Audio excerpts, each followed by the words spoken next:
मुख्यमंत्र्यांनी जेव्हा विलीकरणावर केला तेव्हा त्यांनी काँग्रेसवर आलं की काँग्रेस हे दुसरा जहाज आहे असं सांगितलं होतं. त्यावर हर्षवर्धन सपकाळने सांगितले की भाजप मित्र पक्षांना गिळंकृत करून डायन सारखं वागते म्हणे.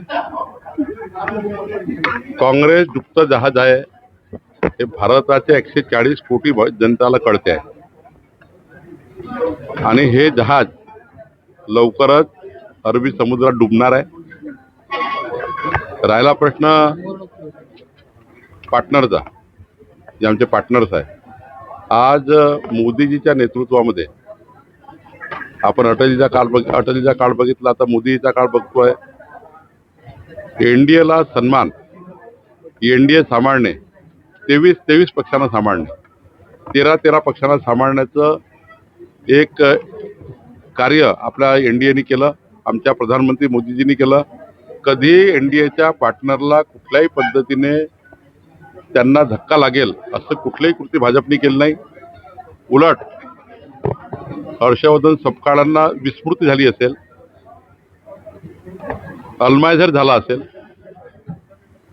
काँग्रेसचा जर इतिहास बघितला तर 65 वर्षात काँग्रेसने साऱ्या नेत्यांना उद्ध्वस्त केलं, साऱ्या पार्टनरला उद्ध्वस्त केलं. एवढंच काय, काँग्रेसच्या चळाओढीच्या राजकारणामध्ये अनेक नेत्यांना बर्बाद करण्याचं काम काँग्रेस पार्टीने केलं.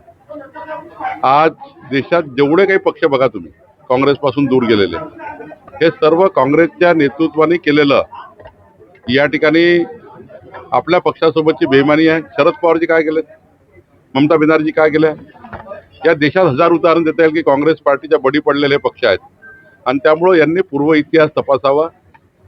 आमच्या एनडीएमध्ये सर्व पक्ष सुरक्षित आहे. आमच्या एनडीएमध्ये सर्व पक्षांना हमी आहे.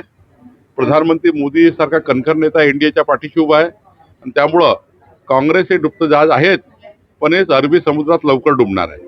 अमरावती विधान परिषद निवडणुकीमध्ये काँग्रेस वंचितच्या उमेदवाराला पाठिंबा देण्याची तयारी सुरू आहे, कसं पाहतात? हेच सांगतो, काँग्रेस डुबतं जहाज आहे, अरबी समुद्रात बुडणार आहे. हेच या ठिकाणी तुम्हाला दिसत आहे. अमरावतीमध्ये लढण्याची क्षमता नव्हती तर कशाला लढले? खरं तर याच पद्धतीनं यवतमाळमध्ये झालं, काँग्रेसचा उमेदवार पडून गेला. याच पद्धतीने वर्ध्यामध्ये झालं, चंद्रपूरमध्ये झालं. याच पद्धतीने नाना पटोलेच्या भंडाऱ्यामध्ये झालं, काँग्रेसचा उमेदवार गायब झाला. हेच डुबण्याचे लक्षण आहे. हेच त्या ठिकाणी काँग्रेस पार्टीचा त्या ठिकाणी अंत होतो असं दिसत आहे. काँग्रेसने दिलेले उमेदवार पडत आहेत, म्हणजे पडून जात आहे निवडणुकीतून बाहेर. त्यांना काही नेत्याचं प्रोटेक्शन नाही, केंद्रात नाही, राज्यात नाही, कोणी त्यांना मदत करायला तयार नाही. आणि त्यामुळे मला असं वाटतं की काँग्रेसच्या या आताच्या जी काही पार्श्वभूमी आहे की काँग्रेसचा जो प्रवास चालू आहे तो या ठिकाणी अंतिम प्रवास आहे आणि आता या पक्षाला कोणीच वाचवू शकत नाही.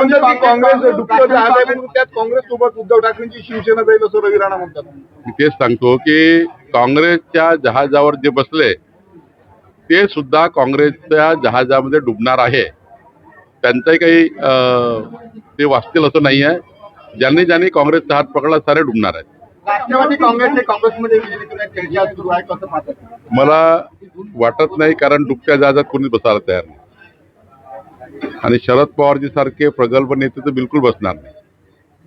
त्यामुळे विलिनीकरणाची चर्चा काँग्रेसने सुरू केलेली आहे. पक्षाची पत आणि प्रतिष्ठा वाढवण्याकरता की बाबा आता कोणतरी आमच्याकडे येत आहे, कोणतरी आमच्याकडे येत आहे, आमचा पक्ष अजूनही जिवंत आहे, आमचा पक्ष अजून जिवंत आहे. का अफवा पसरवायची गरज आहे? तुमच्याकडे येतात येऊ द्या त्यांना, बघू. मला नाही वाटत की काही फार याच्यामध्ये तथ्य आहे. या ठिकाणी फक्त तथ्य एवढंच आहे की काँग्रेसच्या डुबत्या जहाजात कोणी बसायला तयार नाही. पूर्ण राज्यामध्ये देशामध्ये सारखीच परिस्थिती आहे. काँग्रेसच्या उमेदवारांना 15-20 कोटी घेतल्याचा आरोप त्यांच्याच नेत्यांनी केलेला आहे. आता त्याच उमेदवारांना प्रत्युत्तर देताना म्हटलं की यशोमती ठाकूर या भाजपला मॅनेज झालेल्या आहेत. मी तेच सांगतो की अमरावती असो की महाराष्ट्रातला कुठलाही काँग्रेसचा कुठलाही उमेदवार असो, काँग्रेसच्या पाठीशी, काँग्रेस उमेदवाराच्या पाठीशी राहायला तयार नाही. काँग्रेसचे नेते उमेदवाराला मदत करायला तयार नाही. काँग्रेसचे नगरसेवक हे काँग्रेसच्या उमेदवाराला मत द्यायला तयार नाही. जी अवस्था काँग्रेस पार्टी झाली आहे, एक काळचा काँग्रेस पक्ष जो संसदेमधला सर्वात मोठा पक्ष, 550च्या वर सीट घेणारा पक्ष, आणि आज काँग्रेसची हालत अशी आहे की काँग्रेसचे उमेदवार सुद्धा पडतायत, काँग्रेसचे उमेदवार विड्रॉ करतायत.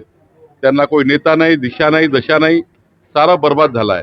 त्यामुळं म्हणूनच देवेंद्रजींनी म्हटलं काँग्रेस हे डुबतं जहाज आहे. ओके ठीक आहे